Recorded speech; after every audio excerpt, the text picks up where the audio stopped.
Здравейте! Днес реших да ви покажа моят втори самостоятелен клип с так какво има в моята чанта. Ето я и нея. Това е моята чанта. Тя има един джоб, два, три и 4 джоба. Така, ето, има две регулиращи се дръжки, тъй като тя е ученическа раница.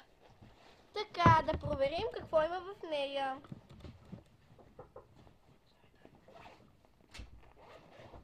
В първия джоб има учебници.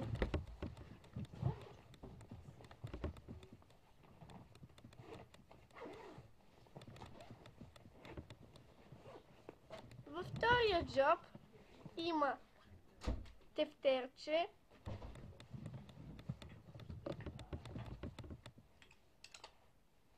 парфюм,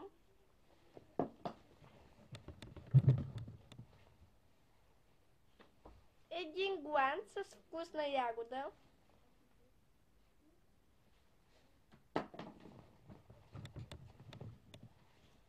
една спирала, за да сме красиви,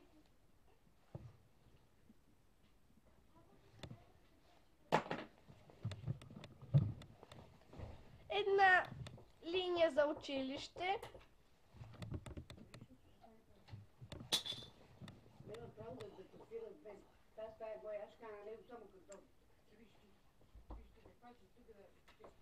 едно червилце, за да сме красиви,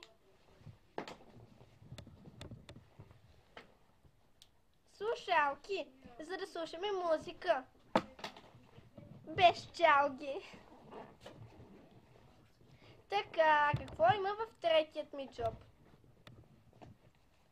Портмоненцето ми.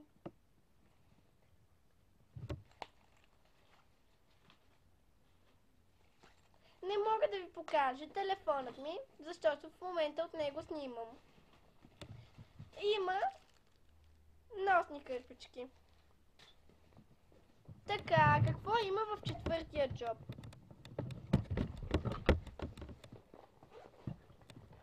Има несесерче. И така, приключихме. В чантата ми не остана нищо, освен учебниците ми. Така че, довиждане от мен.